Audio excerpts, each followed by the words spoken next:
किसान अकैडमी के online platform के उपर तुहाडा स्वागत है।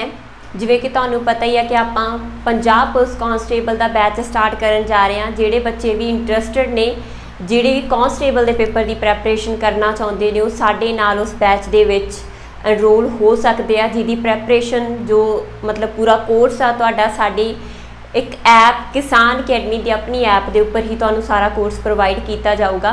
ये तुहाडे लई डैमो क्लासिस ने, क्योंकि तुसीं मेरे नाल जीके करोगे तो जीके दे लई जिहड़ियां तुहाडीआं डैमो क्लासिस ने वो तुहानूं प्रोवाइड कीतियां जा रही ने। बाकी जो सबजैक्ट्स ने उन्हां दीआं क्लासिस भी तुहानूं नाल दी नाल ही प्रोवाइड कीतियां जाणगीआं डैमो क्लासिस।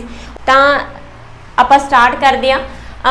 ਜਿਹੜਾ ਤੁਹਾਡੇ ਜਦੋਂ ਅਸੀਂ ਤੁਹਾਡੇ ਜੀਕੇ ਦੇ ਪੋਰਸ਼ਨ ਨੂੰ ਦੇਖਦੇ ਹਾਂ, ਤੁਹਾਡੇ ਸਿਲੇਬਸ ਨੂੰ ਦੇਖਦੇ ਹਾਂ, ਤਾਂ ਸਭ ਤੋਂ ਪਹਿਲਾ ਪੋਰਸ਼ਨ ਹੀ ਤੁਹਾਡਾ ਹੈ ਜੀਕੇ ਦਾ, ਤੇ ਉਹਦੇ 'ਚ ਜੋ ਪਹਿਲਾ ਪਾਰਟ ਦਿੱਤਾ ਹੋਇਆ ਹੈ ਇੰਡੀਅਨ ਕੌਂਸਟੀਟਿਊਸ਼ਨ। ਠੀਕ ਹੈ ਜੀ, ਮੋਸਟ ਇੰਪੋਰਟੈਂਟ ਆ।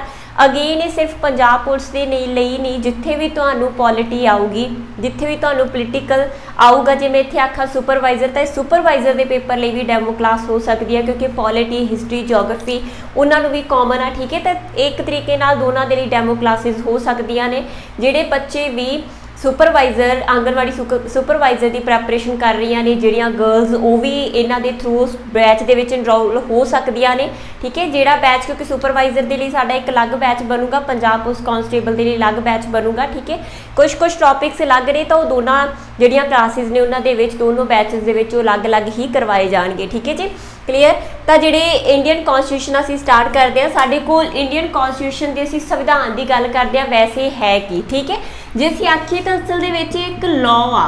ठीक है, सुप्रीम लॉ आ, सर्वउच्च लॉ आ भारत का, जिहदे आधार के उपर जां आपां कहिए दस्तावेज आ, जिहदे आधार के उपर भारत की सरकार अपना सारा कारज करती है। ठीक है, एक तरीके नाल कारज करन दे लई सरकार नूं हैल्प करती है साडी एक लॉ बुक। ठीक है, साडे लिए जिहड़ी चीज़ इंपॉर्टेंट है, अगेन मैं सिर्फ इतने की पॉइंट्स करवाऊँगी। बहुत चीज़ां ने जिहड़ियां मैं थ्योरी दे विच स्किप करूँगी ना, की पॉइंट्स करवाऊँगी, बट मेरा इस बार मेन फोकस आ जिहड़ा तुहाडे MCQs दे उपर ही रहूगा। तो तुहानूं लगातार जिहड़े MCQs ने थ्योरी भी कराई जाएगी, बट उन्होंने कंसैप्ट समझाउण दे लई करवाया जाऊगा। तुहाडे जिहड़े कुछ पॉइंट्स जिहड़े मैं थ्योरी दे विच नहीं करवाऊँगी, वो तुहानूं MCQs दे विच कवर करवा दिते जाएंगे। ठीक है, वैसे तुहानूं क्योंकि जीके आ रही है, तो वैसे कॉन्स्टिट्यूशन बहुत डीप आ, तुहानूं सिर्फ बेसिक तो ही पूछा जाऊगा, इस करके जो बेसिक है उसदे बारे आपां पढ़ांगे।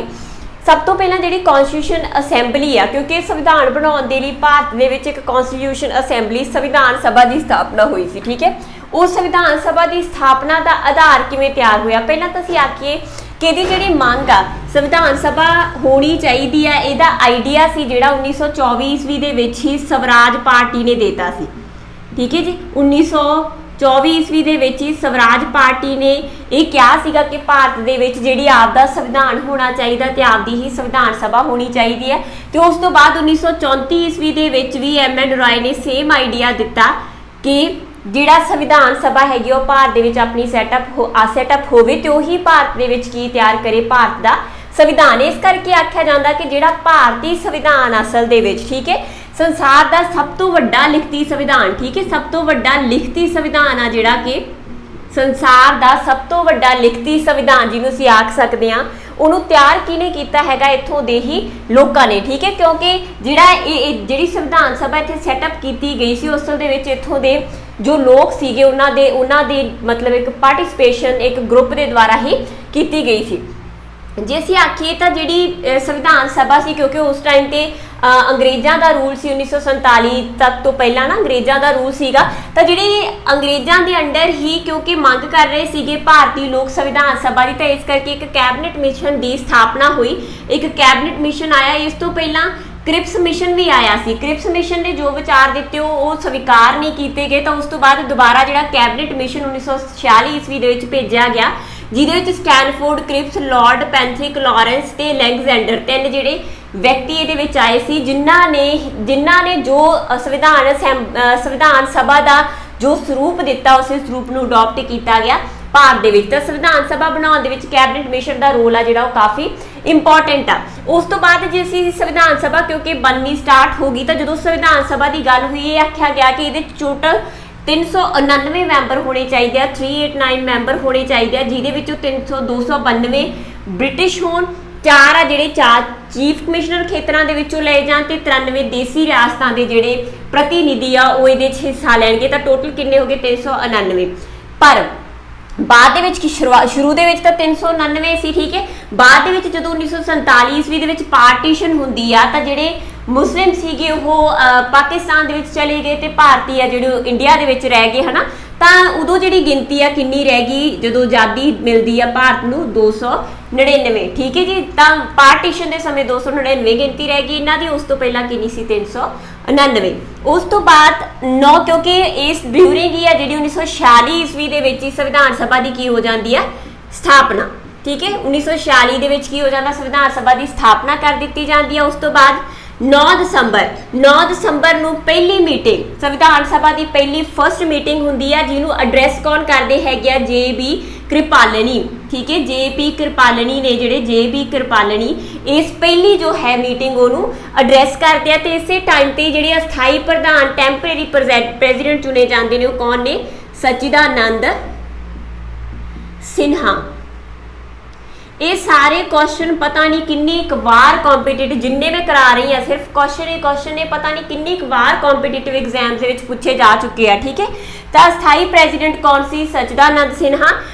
ये बहुत बार क्वेश्चन पूछा गया पहले अस्थाई प्रेजिडेंट जे लिखा हूँ अस्थाई टैंपरेरी, ठीक है। तो कौन है सचिदानंद सिन्हा जी। वैसे पूछन पहले प्रेजिडेंट कौन सी तां भी सचिदानंद सिन्हा।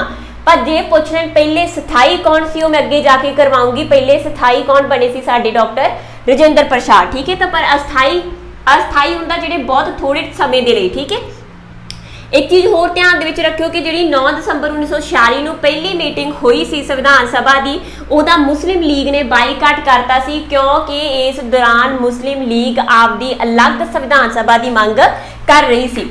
ਉਸ ਤੋਂ ਬਾਅਦ ਦੂਜੀ ਮੀਟਿੰਗ ਹੁੰਦੀ ਆ 11 ਦਸੰਬਰ 1946 ਦੇ ਵਿੱਚ, ਠੀਕ ਹੈ। ਇੱਥੇ ਜਿਹੜੇ ਪਰਮਾਨੈਂਟ ਸਥਾਈ ਪ੍ਰਧਾਨ ਕੌਣ ਬਣਦੇ ਹੈਗੇ ਆ ਡਾਕਟਰ ਰਾਜੇਂਦਰ प्रसाद। मोस्ट इंपॉर्टेंट क्वेश्चन इत्थे उलझना नहीं।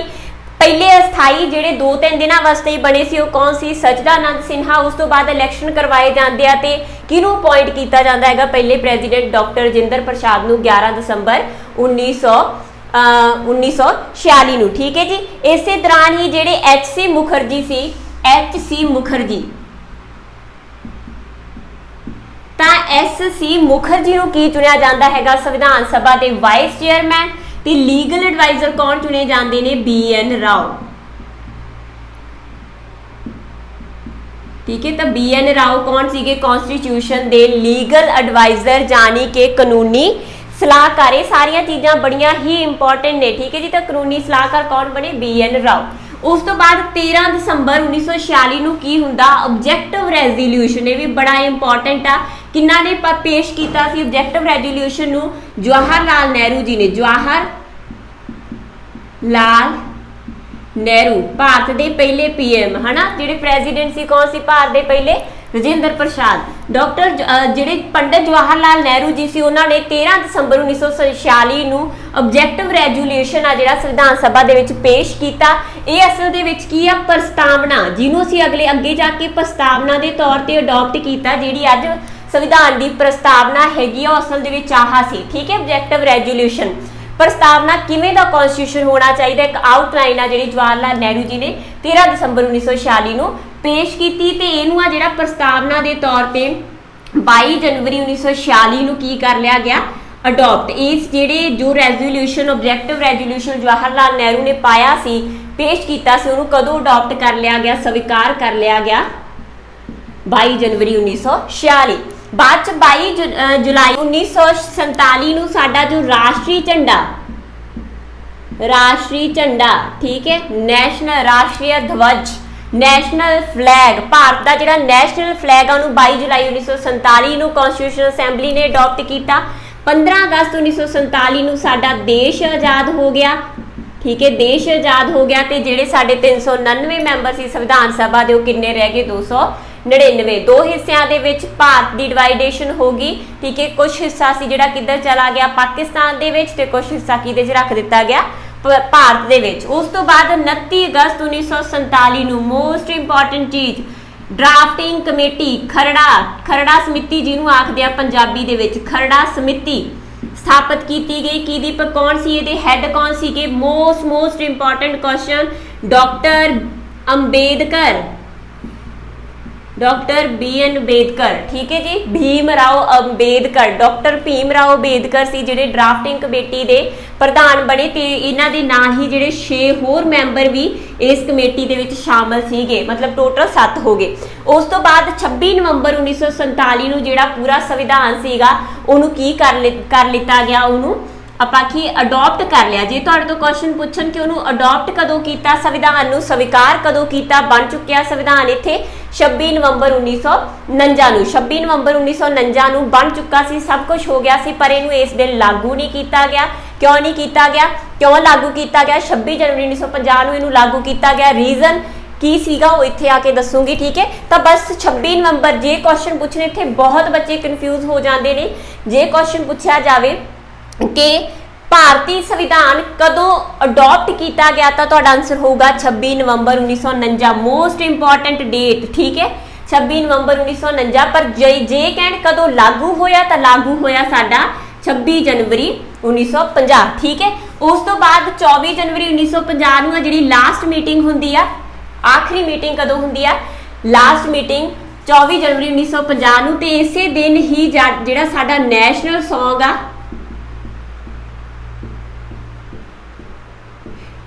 मतलब वंदे मातरम ठीक है नैशनल सॉन्ग वंदे मातरम ते नैशनल एंथम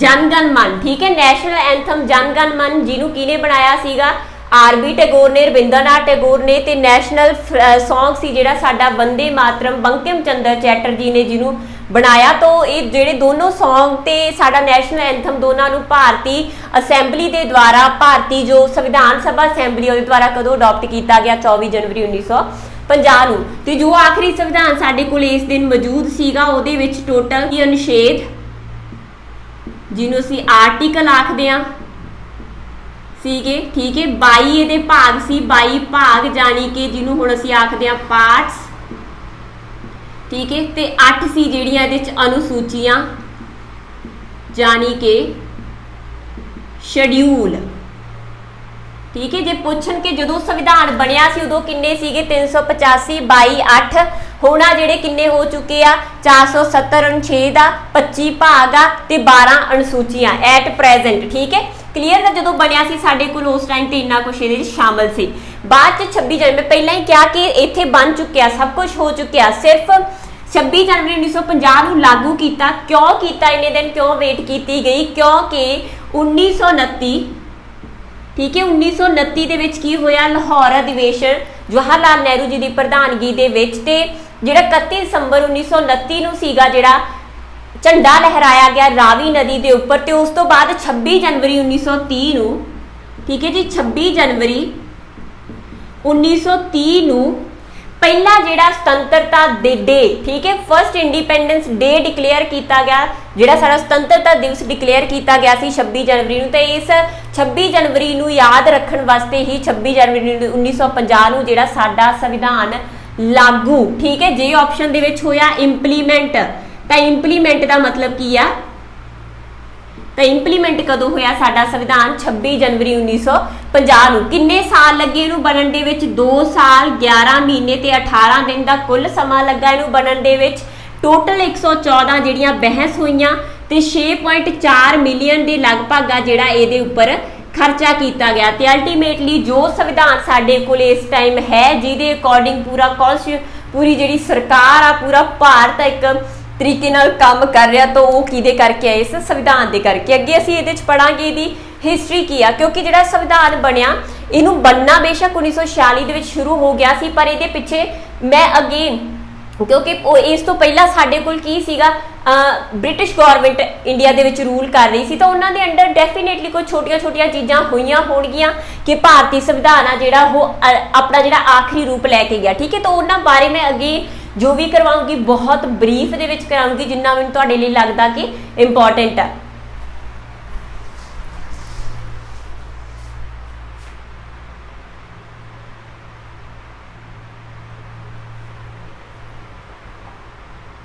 संविधान सभा के लिए बहुत सारिया कमेटियां भी ड्यूरिंग बनिया सी, जिहदे विच अपने कोल पहली है स्टीयरिंग कमेटी। स्टीयरिंग कमेटी के जिहड़े चेयरमैन सी वो सीगे KM मुंशी। ठीक है जी, KM मुंशी कौन सी साडे कोल स्टीयरिंग कमेटी दे चेयरमैन। उस तो बाद अपने कोल ड्राफ्टिंग कमेटी, उस तो बाद अपने कोल rule of procedure committee. Rule of procedure committee दे प्रधान चेयरमैन अपने कोल कौन सीगे? संविधान सभा के लिए काफ़ी सारिया कमेटियां भी बनाई गई सी, जिहदे विच अपने कोल सब तो पहला हैगी स्टीयरिंग कमेटी। स्टीयरिंग कमेटी के चेयरमैन कौन सीगे? KM मुंशी। KM मुंशी दे प्रधान सी doctor. Rule of procedure committee, rule of procedure committee दे सीगे doctor Rajendra Prasad. Drafting committee जिन्हों खरड़ा कमेटी आखदे इन्हां दे कौन सी? डॉक्टर अंबेडकर, जिहड़े कि साडे पहले लॉ मिनिस्टर भी रहे। UN power committee and committee on union constitution, केंद्र का जो संविधान है उहदे नाल रिलेटेड ते जो केंद्र के कोल शक्तियां ने उहदे नाल रिलेटेड दी कमेटी जो स्थापित की गई, उहदे प्रधान कौन सीगे? डॉक्टर पंडित जवाहर लाल नेहरू। पंडित जवाहर लाल नेहरू। उस तो बाद प्रोविंशियल कमेटी यानी कि प्रांतां की जो कमेटी बनाई गई प्रांतां दे लई, ते नाल ही फंडामेंटल राइट्स मौलिक अधिकार ते माइनॉरिटीज़ ST SC इन्हां दे लई। ठीक है, शेड्यूल कास्टां जो घट गिनती लोग ने उन्हां दे लई डिस्कशन करन दे लई जो दो कमेटियां बणियां उन्हां दे सीगे पटेल, वल्लभ भाई पटेल। ठीक है जी, वल्लभ भाई पटेल। क्लीयर जी, ये सी साडियां कमेटियां।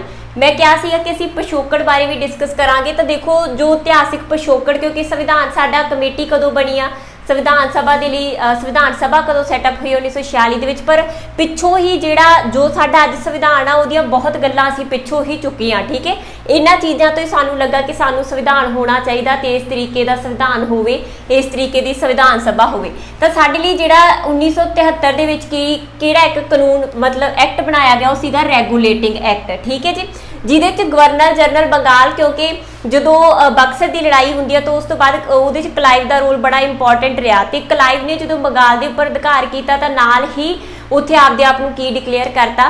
बंगाल का गवर्नर। पर इत्थे जिहड़ा अहुदा आया वो किसी बंगाल के इकल्ले गवर्नर की जगह के उपर गवर्नर जनरल का अहुदा दे दिता गया। साडे जिवें हुण राष्ट्रपति है ना, उस तरीके का अहुदा गवर्नर जनरल जिहड़ा हुंदा सी सब तो वड्डा अहुदा हुंदा सी ब्रिटिश रूल के अंडर इंडिया के विच। ठीक है जी, तो पहले जिहड़े साडे गवर्नर जनरल बने सी वो कौन सी? Warren Hastings.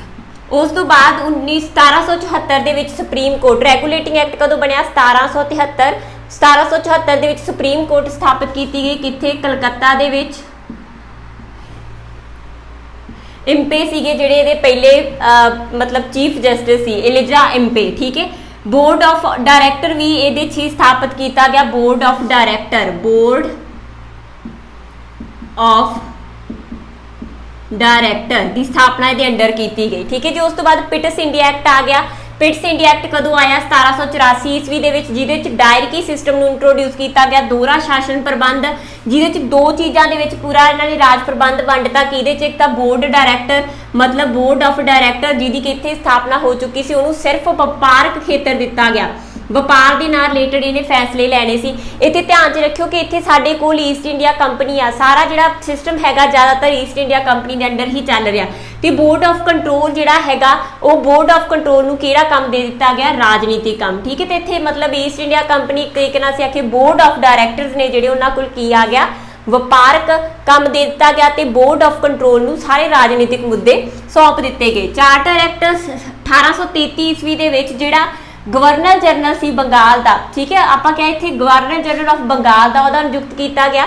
तो जो बंगाल का गवर्नर जनरल सीगा उहदे लई किहड़ा नाम यूज करना शुरू करता? Governor general of India, Bharat का गवर्नर जनरल जिहड़ा कि उहदा बहुत वध गया। ठीक है, उस तो बाद आ गया अपने कोल गवर्नर जनरल। गवर्नर जनरल आ जिहड़ा गवर्नर जनरल की गवर्नमेंट हुंदी सी जिहड़ी, इत्थे तीन नाम सी अपने कोल, एक हैगा गवर्नर जनरल बंगाल का, वह नाम बदल के की करता गवर्नर जनरल ऑफ इंडिया, तो जी गवर्नर जनरल की गवर्नमेंट सी सरकार सी, नाम बदल के की करता गवर्नमेंट ऑफ इंडिया, भारत की सरकार। ठीक है, तो जी कौंसल यानी कि गवर्नर जनरल जो कौंसल सी, नाम बदल के की करता इंडियन ਕੌਂਸਲ, ਠੀਕ ਹੈ ਜੀ। ਇਹ ਚੇਂजेस ਨੇ ਜਿਹੜੀਆਂ ਇੱਥੇ ਕੀਤੀਆਂ ਗਈਆਂ। ਨਾਲ ਹੀ ਇੱਥੇ ਪਹਿਲੀ ਵਾਰ ਸਿਵਲ ਸਰਵਿਸਿਜ਼ ਦੇ ਲਈ ਓਪਨ ਕੰਪੀਟੀਸ਼ਨ ਸ਼ੁਰੂ ਕਰਤਾ। ਇਹ ਨਹੀਂ ਸੀਗਾ ਕਿ ਇਕੱਲੇ ਬ੍ਰਿਟਿਸ਼ ਹੀ ਆਉਣਗੇ, ਬਾਕੀ ਸਾਰਿਆਂ ਦੇ ਲਈ ਵੀ ਇਹ ਖੋਲ ਦਿੱਤਾ ਗਿਆ। ਸਿਵਲ ਸਰਵਿਸਿਜ਼ ਜਿਹੜੀਆਂ ਸੇਵਾਵਾਂ ਨੇ ਉਹ ਸਾਰੀਆਂ ਖੋਲ ਦਿੱਤੀਆਂ ਗਈਆਂ। ਇੱਥੇ ਲਾਅ ਕਮਿਸ਼ਨ ਦੀ ਸਥਾਪਨਾ ਕੀਤੀ ਗਈ। ਪਹਿਲਾ ਲਾਅ ਕਮਿਸ਼ਨ ਕਿਹਦੇ ਅੰਡਰ? ਮੈਕਾਲੇ ਦੇ ਅੰਡਰ, ਠੀਕ ਹੈ ਜੀ। ਉਸ ਤੋਂ ਬਾਅਦ ਚਾਰਟਰ ਐਕਟ ਆਇਆ 1853 ਦਾ। ਇਹਦੇ ਵਿੱਚ ਕੀ ਕੀਤਾ ਗਿਆ ਕਿ ਜਿਹੜੀ ਲੈਜਿਸਲੇਟਿਵ ਕੌਂਸਲ ਸੀ ਉਹਦੀ ਸਥਾਪਨਾ ਕੀਤੀ ਗਈ ਤੇ ਇੱਥੇ ਚਾਰਟਰ ਐਕਟ ਦੇ ਅੰਡਰ ਹੀ ਜਿਹੜਾ ਆਪਾਂ ਕਹੀਏ 1833 ਦਾ ਚਾਰਟਰ ਐਕਟ ਸੀ, ਉਹ 'ਚ ਜੋ ਸਿਵਲ ਸਰਵਿਸਿਜ਼ ਸੀਗੀਆਂ ਜੋ ਲਾਂਚ ਕੀਤੀਆਂ ਗਈਆਂ, ਉਹਦੇ 'ਚ ਕੀ ਚੇਂਜ ਮੇਨ ਆਈ ਕਿ ਜੋ ਸਾਡਾ 1853 ਸੀ, 1853 ਦੇ ਆਸ-ਪਾਸ ਡਾਕਟਰ ਸਤਿੰਦਰ ਨਾਥ ਟੈਗੋਰ, ਠੀਕ ਹੈ ਜੀ, ਸਤਿੰਦਰ ਨਾਥ ਟੈਗੋਰ ਨੇ ਜਿਹੜੇ ਉਹ ਪਹਿਲੇ ਪਰਸਨ ਬਣੇ, ਪਹਿਲੇ ਇੰਡੀਅਨ ਬਣੇ ਜਿਨ੍ਹਾਂ ਨੇ ਸਿਵਲ ਸਰਵਿਸਿਜ਼ ਨੂੰ ਕਰੈਕ ਕਰਕੇ ਕੀ ਜੁਆਇਨ ਕੀਤਾ ਜੀ, ਫਸਟ ਇੰਡੀਅਨ ਬਣੇ ਜਿਨ੍ਹਾਂ ਨੇ ਜੁਆਇਨ ਕੀਤਾ ਸਿਵਲ ਸਰਵਿਸਿਜ਼ ਨੂੰ, ਠੀਕ ਹੈ ਜੀ। ਆਪਾਂ ਕਿਉਂਕਿ ਇੱਥੇ ਪੜਿਆ ਕਿ ਇੱਥੇ ਓਪਨ ਕਰ ਦਿੱਤੀਆਂ ਗਈਆਂ ਸਰਵਿਸਿਜ਼ ਹਨਾ, ਤਾਂ ਸਤਿੰਦਰ ਨਾਥ ਟੈਗੋਰ ਇਹਨੂੰ ਇਸ ਪੇਪਰ ਨੂੰ ਕਰੈਕ ਕਰਨ ਵਾਲੇ ਜਿਹੜੇ ਪਹਿਲੇ ਭਾਰਤੀ ਬਣੇ ਸੀ ਸਤਿੰਦਰ ਨਾਥ ਟੈਗੋਰ, ਜਿਨ੍ਹਾਂ ਨੇ ਸਿਵਲ ਸਰਵਿਸਿਜ਼ ਨੂੰ ਜੁਆਇਨ ਵੀ ਕੀਤਾ, ਠੀਕ ਹੈ। ਉਸ ਤੋਂ ਬਾਅਦ ਆਪਣੇ ਕੋਲ government of India act 1858, British ਜਿਹੜੀ ਬਿਗੇਸਟ ਚੇਂਜ ਆਈ ਹੈ ਨਾ, ਇੱਥੇ 1757 ਦਾ ਵਿਦਰੋਹ ਹੋ ਗਿਆ। ਵਿਦਰੋਹ ਦੇ ਕਾਰਨ ਜਿਹੜਾ ਈਸਟ ਇੰਡੀਆ ਕੰਪਨੀ ਦੇ ਅੰਡਰ ਜੋ ਰੂਲ ਸੀਗਾ ਉਹ ਰੂਲ ਬਿਲਕੁਲ ਖਤਮ ਕਰ ਦਿੱਤਾ ਗਿਆ। ਜਦੋਂ 1858 ਦਾ ਐਕਟ ਬਣਦਾ, ਮਤਲਬ 1757 ਦੀ ਪੂਰੀ ਸਿਚੁਏਸ਼ਨ ਨੂੰ ਕੰਟਰੋਲ ਕਰਨ ਤੋਂ ਬਾਅਦ 1858 ਈਸਵੀ ਵਿੱਚ ਈਸਟ ਇੰਡੀਆ ਦਾ ਰੂਲ ਬਿਲਕੁਲ ਖਤਮ ਕਰਕੇ ਰੂਲ ਕਿਹਦੇ ਅੰਡਰ ਸਿੱਧਾ ਚੱਲ ਗਿਆ? ਉਹ ਸਰਕਾਰ ਦੇ ਜਿਹੜੀ ਕਿ ਇੰਗਲੈਂਡ ਦੇ ਵਿੱਚ ਰੂਲ ਕਰ ਰਹੀ ਸੀ। ਮਤਲਬ ਕਿ ਜਿਹੜਾ ਕਰਾਊਨ ਸੀ, ਜੋ ਰਾਜੇ ਸੀ ਉਸ ਟਾਈਮ ਤੇ, ਜੋ ਕਰਾਊਨ ਦਾ ਰੂਲ ਸੀਗਾ, ਠੀਕ ਹੈ, ਉਹਨਾਂ ਦੇ ਅੰਡਰ ਹੀ, ਮਤਲਬ ਕਰਾਊਨ ਦੇ ਅੰਡਰ ਹੀ ਸਿੱਧਾ ਸਾਡਾ ਰਾਜ ਹੋਣਾ ਸ਼ੁਰੂ ਹੋ ਗਿਆ। ਸਿੱਧਾ ਇੰਗਲੈਂਡ ਦੇ ਅਧੀਨ ਅਸੀਂ ਆ ਗਏ। ਪਹਿਲਾਂ ਉਹਨਾਂ ਦੀ ਇੱਕ ਬ੍ਰਾਂਚ ਈਸਟ ਇੰਡੀਆ ਕੰਪਨੀ ਦੇ ਅੰਡਰ ਸੀ, ਠੀਕ ਹੈ ਜੀ। ਤੇ ਈਸਟ ਇੰਡੀਆ ਕੰਪਨੀ ਇੱਥੇ ਕੀ ਕਰਤੀ? ਖਤਮ, ਅਬੋਲਿਸ਼ ਕਰ ਦਿੱਤੀ ਗਈ। ਇੱਥੇ ਹੀ ਜਿਹੜਾ ਗਵਰਨਮੈਂਟ, ਦੇਖੋ ਪਹਿਲਾ ਨਾਮ ਕੀ ਸੀ? ਗਵਰਨਰ ਜਨਰਲ ਆਫ ਬੰਗਾਲ, ਠੀਕ ਹੈ। 33 ਦੇ ਵਿੱਚ ਗਵਰਨਰ ਜਨਰਲ ਬੰਗਾਲ ਦਾ ਉਹਦਾ ਬਦਲ ਕੇ ਗਵਰਨਰ ਜਨਰਲ ਆਫ ਇੰਡੀਆ ਕਰਤਾ ਤੇ 1858 ਦੇ ਵਿੱਚ ਗਵਰਨਰ ਜਨਰਲ ਦਾ ਨਾਂ, ਇੰਡੀਆ ਦਾ ਨਾਮ ਬਦਲ ਕੇ ਕੀ ਕਰਤਾ? ਵਾਇਸਰਾਏ। ਜੇ ਪੁੱਛ ਲੈਣ ਕਿ ਭਾਰਤ ਦਾ ਆਖਰੀ ਗਵਰਨਰ ਜਨਰਲ ਤੇ ਪਹਿਲਾ ਵਾਇਸਰਾਏ ਕੌਣ ਸੀਗਾ, ਠੀਕ ਹੈ, ਤੋ ਕੈਨਿੰਗ, ਲਾਰਡ ਕੈਨਿੰਗ। 1857 ਦੀ ਵਿਦਰੋਹ ਦੇ ਸਮੇਂ ਵੀ ਵਾਇਸਰਾਏ ਜਾਂ ਆਪਾਂ ਕਹੇ ਗਵਰਨਰ ਜਨਰਲ ਕੌਣ ਸੀ? ਕੈਨਿੰਗ, ਠੀਕ ਹੈ। ਸੈਕਟਰੀ, ਇਸ ਤੋਂ ਬਾਅਦ ਨਾਲ ਹੀ ਇੱਥੇ ਭਾਰਤ ਦੇ ਵਿੱਚ ਪੂਰਾ ਜਿਹੜਾ ਸੀ ਬੰਦੋਬਸਤ ਕਰਨ ਦੇ ਲਈ ਸੈਕਟਰੀ ਆਫ ਸਟੇਟ ਦੀ ਸਥਾਪਨਾ ਵੀ ਭਾਰਤ ਦੇ ਵਿੱਚ ਕੀਤੀ ਗਈ, secretary of state of India ਦੀ, ਠੀਕ ਹੈ। ਇੱਥੇ ਥੋੜਾ ਆ ਵੀ ਧਿਆਨ ਦੇ ਵਿੱਚ ਰੱਖਿਓ, ਜੇ ਪੁੱਛ ਲੈਣ ਗਵਰਨਰ ਜਨਰਲ ਪਹਿਲਾ ਕੌਣ ਸੀ? ਵਾਰਨ ਹੇਸਟਿੰਗ। ਜਦੋਂ ਇੱਥੇ ਨਾਮ ਬਦਲ ਦਿੱਤਾ ਗਿਆ, ਗਵਰਨਰ ਜਨਰਲ ਆਫ ਇੰਡੀਆ ਕਰ ਦਿੱਤਾ ਗਿਆ, ਤਾਂ ਇਸ ਟਾਈਮ ਸੀ ਇੱਥੇ ਵਾਰਨ ਹੇਸਟਿੰਗ, ਵਾਰਨ ਹੇਸਟਿੰਗ, ਠੀਕ ਹੈ ਜੀ। ਅੱਗੇ ਆਪਣੇ ਕੋਲ Indian council act. Indian council act ਦੇ ਅੰਡਰ ਲੈਜਿਸਲੇਟਿਵ ਕਾਉਂਸਲ ਦੇ ਵਿੱਚ ਜੋ ਲੈਜਿਸਲੇਟਿਵ ਕਾਉਂਸਲ ਇੱਥੇ ਸੈਟਅਪ ਕੀਤੀ ਗਈ ਹੈ ਚਾਰਟਰ ਐਕਟ 1853 ਦੇ ਵਿੱਚ, ਉੱਥੇ 3 ਭਾਰਤੀ ਸ਼ਾਮਲ ਕੀਤੇ ਗਏ। ਕਿਹੜੇ-ਕਿਹੜੇ? ਸਰ ਦਿਨਕਰ ਰਾਓ, ਪਟਿਆਲਾ ਦਾ ਮਹਾਰਾਜਾ ਤੇ ਬਨਾਰਸ ਦਾ ਰਾਜਾ, ਇਹਨਾਂ ਨੂੰ ਸ਼ਾਮਲ ਕੀਤਾ ਗਿਆ। ਨਾਲ ਹੀ ਪੋਰਟਫੋਲੀਓ ਸਿਸਟਮ। ਪੋਰਟਫੋਲੀਓ ਸਿਸਟਮ ਕੀ ਹੈ? ਜਿਵੇਂ ਹੁਣ ਸਾਡੇ ਵੀ ਐਜੂਕੇਸ਼ਨ ਮਿਨਿਸਟਰ ਅਲੱਗ ਆ, ਖੇਤੀਬਾੜੀ ਮਿਨਿਸਟਰ ਅਲੱਗ ਆ, ਤੇ ਇਸ ਤਰੀਕੇ ਨਾਲ ਵਿਭਾਗ ਵੰਡ ਦਿੱਤੇ ਗਏ, ਠੀਕ ਹੈ। ਤਾਂ ਅਸੀਂ ਪੋਰਟਫੋਲੀਓ ਸਿਸਟਮ ਇੱਥੋਂ ਚੱਕਿਆ ਹੋਇਆ। ਵਾਇਸਰਾਏ ਨੂੰ ਅਧਿਆਦੇਸ਼ ਯਾਨੀ ਕਿ ਆਰਡੀਨੈਂਸ ਹੁਣ ਜਾਰੀ ਕਰਨ ਦਾ ਅਧਿਕਾਰ ਕਿਹਦੇ ਕੋਲ ਆ? ਸਾਡੇ ਪ੍ਰੈਜ਼ੀਡੈਂਟ ਦੇ ਕੋਲ, ਹਨਾ। ਤਾਂ ਜਿਹੜੇ ਆਰਡੀਨੈਂਸ ਨੇ ਉਹ ਜਾਰੀ ਕਰ ਸਕਦਾ ਸੀਗਾ ਵਾਇਸਰਾਏ ਤੋਂ। ਅਸੀਂ ਕਿੱਥੋਂ ਚੱਕੀ ਹੈਗੀ ਆਰਡੀਨੈਂਸ ਜਾਰੀ ਕਰਨ ਦੀ? ਇੰਡੀਅਨ ਕਾਉਂਸਲ, ਜਿਹੜਾ ਸੀ 1861 ਵਾਲਾ, ਠੀਕ ਹੈ। ਜਿਸ 'ਚ ਆਰਡੀਨੈਂਸ ਜਾਰੀ ਕਰਨ ਦਾ ਅਧਿਕਾਰ ਕਿਹਨੂੰ ਦਿੱਤਾ ਗਿਆ? ਵਾਇਸਰਾਏ ਨੂੰ। ਦੈਨ ਆਪਣੇ ਕੋਲ ਇੰਡੀਅਨ ਕਾਉਂਸਲ ਐਕਟ 1909 ਦਾ ਜਿਹੜਾ ਐਕਟ ਹੈ, ਇਸ ਨੂੰ ਮੌਂਟੇਗੋ ਮਾਰਲੇ ਮਿੰਟੋ, ਠੀਕ ਹੈ, ਮਾਰਲੇ ਮਿੰਟੋ ਐਕਟ ਵੀ ਆਖਦੇ ਆ, ਮਾਰਲੇ ਮਿੰਟੋ, ਠੀਕ ਹੈ, ਮਾਰਲੇ ਮਿੰਟੋ ਐਕਟ ਵੀ ਆਖਿਆ ਜਾਂਦਾ ਹੈ, ਮਾਰਲੇ ਮਿੰਟੋ ਰਿਫਾਰਮ ਵੀ ਆਖਿਆ ਜਾਂਦਾ। ਇਹਦੇ ਚ ਪਹਿਲੇ ਭਾਰਤੀ ਵਾਇਸਰਾਏ ਐਗਜ਼ੀਕਿਊਟਿਵ ਜਿਹੜੀ ਕਾਉਂਸਲ ਸੀਗੀ, ਜਿਵੇਂ ਲੈਜਿਸਲੇਟਿਵ ਕਿਹੜੀ ਹੁੰਦੀ ਆ? ਵਿਧਾਨ ਸਭਾ ਵਾਲੀ ਕਾਉਂਸਲ ਆ, ਠੀਕ ਹੈ। ਲੈਜਿਸਲੇਟਿਵ ਨਿਆਂ ਵਾਲੀ ਕਾਉਂਸਲ ਆ। ਤਾਂ ਉਸੇ ਤਰੀਕੇ ਨਾਲ 3 ਤਰ੍ਹਾਂ ਦੀਆਂ ਕਾਉਂਸਲ ਹੁੰਦੀਆਂ ਨੇ, ਐਗਜ਼ੀਕਿਊਟਿਵ, ਜੁਡੀਸ਼ਰੀ ਤੇ ਲੈਜਿਸਲੇਟਿਵ, ਠੀਕ ਹੈ। ਤਾਂ ਜਿਹੜੀ ਸਾਡੇ ਕੋਲ ਕਾਰਜਪਾਲਿਕਾ ਹੈਗੀ ਆ ਭਾਰਤ ਦੀ, ਤਾਂ ਇਹ ਜਿਹੜੀ ਕਾਰਜਪਾਲਿਕਾ ਐਗਜ਼ੀਕਿਊਟਿਵ ਕਾਉਂਸਲ ਕਿਹੜੀ ਹੁੰਦੀ ਹੈ? ਕਾਰਜਪਾਲਿਕਾ। ਵਿਧਾਨ ਪਾਲਿਕਾ ਕਿਹੜੀ ਹੁੰਦੀ ਹੈ? ਲੈਜਿਸਲੇਟਿਵ। ਤਾਂ ਇੱਥੇ ਪੰਜਾਬੀ ਦੇ ਨਾਮ ਵਿਧਾਨਕ, ਠੀਕ ਹੈ, ਤੇ ਕਿਹੜੀ ਹੈਗੀ ਹੈ? ਕਾਰਜਪਾਲਿਕਾ। ਤਾਂ ਜਿਹੜੀ ਪਹਿਲਾ ਭਾਰਤੀ ਸੀ ਜੋ ਵਾਇਸਰਾਏ ਦੀ ਕਾਰਜਕਾਰਨੀ ਕਾਉਂਸਲ ਦਾ ਹਿੱਸਾ ਬਣਿਆ ਸੀ, ਉਹ ਕੌਣ ਆ? ਸਤਿੰਦਰ ਪ੍ਰਸਾਦ ਸਿਨਹਾ। ਤੇ ਨਾਲ ਹੀ ਮੋਸਟ ਇੰਪੋਰਟੈਂਟ ਕੁਐਸਚਨ, ਇਹਦੇ ਚ ਪਹਿਲੀ ਵਾਰ ਮੁਸਲਮਾਨਾਂ ਨੂੰ ਅਲੱਗ ਵੋਟ ਦਾ ਅਧਿਕਾਰ ਦੇ ਕੇ 20 ਬੋਏ ਗਏ ਸੀਗੇ ਅਲੱਗਵਾਦ ਦੇ, ਠੀਕ ਹੈ ਜੀ। ਅਲੱਗ ਹੋਣ ਦੇ ਵੀ ਬੋ ਦਿੱਤੇ ਗਏ ਸੀ ਇੱਥੇ, ਜਦੋਂ ਮੁਸਲਮਾਨ ਵਰਗ ਨੂੰ ਅਲੱਗ ਜਿਹੜਾ ਸੀਗਾ ਵੋਟ ਪਾਉਣ ਦਾ ਅਧਿਕਾਰ ਦੇਤਾ। ਫਿਰ ਗਵਰਨਮੈਂਟ ਆਫ ਇੰਡੀਆ ਐਕਟ 1999 ਆਇਆ, ਜਿਹਨੂੰ ਮੌਂਟੇਗੋ ਚੈਮਸਫੋਰਡ ਵੀ ਆਖਦੇ ਆ, ਚੈਮਸਫੋਰਡ ਆਖਦੇ ਆ, ਠੀਕ ਹੈ ਜੀ। ਸੁਧਾਰ ਆਖਦੇ, ਇਹਦੇ ਚ ਕੀ ਕੀਤਾ ਗਿਆ, ਡਾਇਕੀ ਸਿਸਟਮ ਜਾਂ ਦੋਹਰੀ ਸ਼ਾਸਨ ਪ੍ਰਣਾਲੀ, ਦੋਹਰੀ ਸ਼ਾਸਨ ਪ੍ਰਣਾਲੀ, ਦੋ ਹਿੱਸਿਆਂ ਦੇ ਵਿੱਚ ਅਧਿਕਾਰ ਵੰਡ ਦਿੱਤੇ ਗਏ, ਠੀਕ ਹੈ। ਰਿਜ਼ਰਵ ਵਿਸ਼ੇ ਰੱਖ ਦਿੱਤੇ ਗਏ, ਕੁਝ ਟ੍ਰਾਂਸਫਰ ਵਿਸ਼ੇ ਰੱਖ ਦਿੱਤੇ ਗਏ, ਤੇ ਪੂਰਾ ਸਿਸਟਮ ਕਿੱਥੇ ਲਾਗੂ ਕੀਤਾ ਗਿਆ, ਪ੍ਰਾਂਤਾਂ ਦੇ ਵਿੱਚ। ਤੇ ਬਾਈਕੈਮਰਲਿਜ਼ਮ, ਦੋ ਸਦਨੀ ਜਿਹੜਾ ਪ੍ਰਬੰਧ ਸੀ, ਜਿਵੇਂ ਹੁਣ ਵੀ ਸਾਡੇ ਹੈ ਪਾਰਲੀਮੈਂਟ ਦੇ ਦੋ ਸਦਨ, ਤਾਂ ਉਸ ਤਰੀਕੇ ਦਾ ਸਿਸਟਮ ਕਿੱਥੇ ਇੰਟਰੋਡਿਊਸ ਕੀਤਾ ਗਿਆ, ਕੇਂਦਰ ਦੇ ਵਿੱਚ ਇਸ ਐਕਟ ਦੇ ਰਾਹੀਂ। ਤੇ ਨਾਲ ਹੀ ਜੋ ਸਿਰਫ ਇੱਥੇ 1909 ਦੇ ਐਕਟ ਵਿੱਚ ਸਿਰਫ ਮੁਸਲਮਾਨਾਂ ਨੂੰ ਅਲੱਗ ਵੋਟ ਦਾ ਅਧਿਕਾਰ ਦਿੱਤਾ ਸੀ, ਇੱਥੇ ਪੂਰੇ ਸਿੱਖ, ਕ੍ਰਿਸਚੀਅਨ, ਐਂਗਲੋ ਸਾਰਿਆਂ ਨੂੰ ਅਲੱਗ-ਅਲੱਗ ਵੋਟ ਦਾ ਅਧਿਕਾਰ ਦੇ ਦਿੱਤਾ ਗਿਆ। ਉਸ ਤੋਂ ਬਾਅਦ ਗਵਰਨਮੈਂਟ ਆਫ ਇੰਡੀਆ ਐਕਟ 1935, ਇਸ ਐਕਟ ਦੇ ਵਿੱਚੋਂ ਅਸੀਂ ਬਹੁਤ ਕੁਝ ਚੱਕਿਆ ਹੈਗਾ। ਸੰਵਿਧਾਨ ਆਪਦੀ ਜੋ ਪ੍ਰੈਜ਼ੈਂਟ ਸੰਵਿਧਾਨ ਸਭਾ ਹੈਗੀ ਆ, ਠੀਕ ਹੈ, ਫੈਡਰੇਸ਼ਨ ਦੀ ਸਥਾਪਨਾ ਇਹਦੇ 'ਚ ਹੋਈ। ਨਾਲ ਹੀ ਜਿਹੜੀਆਂ ਰੈਜ਼ੀਡਰ ਪਾਵਰ ਸੀ, ਰੈਜ਼ੀਡਰ ਪਾਵਰਸ ਹੁੰਦੀਆਂ, ਰੈਜ਼ੀਡਰੀ ਪਾਵਰਸ ਹੁੰਦੀਆਂ ਜਿਹੜੀਆਂ ਬਚੀਆਂ ਹੋਈਆਂ ਸ਼ਕਤੀਆਂ ਹੁੰਦੀਆਂ ਨਾ, ਇਹਨਾਂ ਨੂੰ ਵੀ ਅਸੀਂ ਅੱਗੇ ਜਾ ਕੇ ਪੜਾਂਗੇ। ਇਹ ਕਿਹਨੂੰ ਦੇ ਦਿੱਤੀਆਂ ਗਈਆਂ, ਵਾਇਸਰਾਏ ਨੂੰ। ਤੇ ਡਾਇਰਕੀ ਜਿਹੜੀ ਕਿ ਇੱਥੇ ਕਿੱਥੇ ਸੀਗੀ, ਪ੍ਰਾਂਤਾਂ ਦੇ ਵਿੱਚ, ਉਹਨੂੰ ਕਿੱਥੇ ਲਾਗੂ ਕਰ ਦਿੱਤਾ ਗਿਆ, ਕੇਂਦਰ ਦੇ ਵਿੱਚ, ਠੀਕ ਹੈ। ਉੱਥੇ ਜੋ ਪ੍ਰਾਂਤਾਂ ਦੇ ਵਿੱਚ ਲਾਗੂ ਸੀ, ਸਾਡੇ ਕੋਲ 1919 ਦੇ ਵਿੱਚ ਪ੍ਰਾਂਤਾਂ ਦੇ ਵਿੱਚ ਇੰਟਰੋਡਿਊਸ ਕੀਤੀ ਗਈ ਦੋਹਰੀ ਸ਼ਾਸਨ ਪ੍ਰਣਾਲੀ, ਉਹ ਦੋਹਰੀ ਸ਼ਾਸਨ ਪ੍ਰਣਾਲੀ ਗਵਰਨਮੈਂਟ ਆਫ ਇੰਡੀਆ ਐਕਟ 1935 ਦੇ ਅੰਡਰ ਕਿੱਥੇ ਕਰ ਦਿੱਤੀ ਗਈ, ਕੇਂਦਰ ਦੇ ਵਿੱਚ, ਤੇ ਪ੍ਰਾਂਤਾਂ ਦੇ ਵਿੱਚੋਂ ਖਤਮ ਕਰ ਦਿੱਤੀ ਗਈ।